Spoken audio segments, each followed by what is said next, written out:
வார்த்தையை நாம் என்ன செய்தார்கள், இந்த இஸ்லாமிய மார்க்கத்துக்கு ஆண்டோடைய எண்ணிக்கைக்கு கணக்காக வைத்தார்கள். பெருமானார் சொல்லுவார்கள், இந்த ஹிஜ்ரி ஆண்டு பிறப்பதற்கு அதிகம் உழைப்பு செய்தவர்கள் அபூ மூஸா அஷ்அரியும் உமர் ரலியல்லாஹு அன்ஹு போன்ற 2 சஹாபாக்கள் இல்லாவிட்டால் ஹிஜ்ரத் என்ற வரலாறு இந்த உம்மத்திற்கு தெரிந்திருக்காமல் போயிருக்கும். உமருடைய காலத்துல எந்த மீடியா இருந்துச்சு, எந்த வாட்ஸ்அப் இருந்துச்சு, எந்த சோசியல் மீடியா இருந்துச்சு, எதுவுமே இல்லாத காலத்துல எவ்வளவு நுட்பமா யோசித்து எப்படி இந்த சமுதாயத்திற்கு உலகத்திற்கு கொண்டு போகணும் ஒரு அற்புதமா ஆழமா சிந்திச்சது நான் காரணத்தினாலதான் இன்னைக்கு நவீன டெக்னாலஜியை நாம் அதை அடைஞ்சிருக்கிறோம்.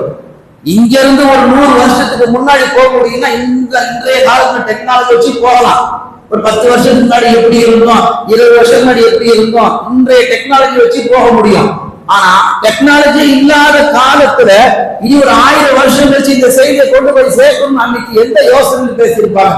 தவக்கல்து வளரலா, நாம பேசுவோம், நாம மசூரா செய்வோம், அல்லாஹ் நடத்துவான் என்று முடிவெடுத்தார்கள். 1446 ஆண்டுக்கு முன்னால் பேசப்பட்ட நிகழ்வை இன்றைக்கு 1447 ஆண்டின் முதல் ஜும்மாவிலே நாம் பேசிக் கொண்டிருக்கிறோம் என்று சொன்னால், இஸ்லாத்துடைய வரலாறுகளையும் அவ்வப்போது நபிமார்களும் சஹாபாக்களும் வலிமார்களும் உலமாக்களும் பேசிய அந்த பாதையில் சாதாரண யதார்த்தமான முஸ்லிம்களும் அவ்வப்போது தங்கள் வாழ்க்கையில பேசப்பட வேண்டும். இல்லாவிட்டால் சமுதாயம் சமூகம் ஒரு காலத்தில் அழிந்து போகும், கேட்பதற்கு ஆள் இல்லாமல் போய்விடுவார்கள்.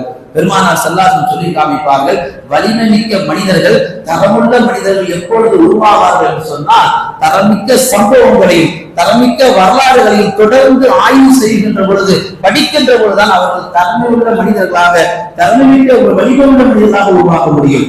ஒரு வரலாறை படித்தால் தான் நமக்குள் புத்தி வேலை செய்யும், நமக்குள்ள சிந்தனைகள் நிறைய பிறக்கும். சஹாபாக்களுக்கு அப்படி பிறந்தனுடைய வழிபாடு தான் பத்ருடைய வெற்றி களம்.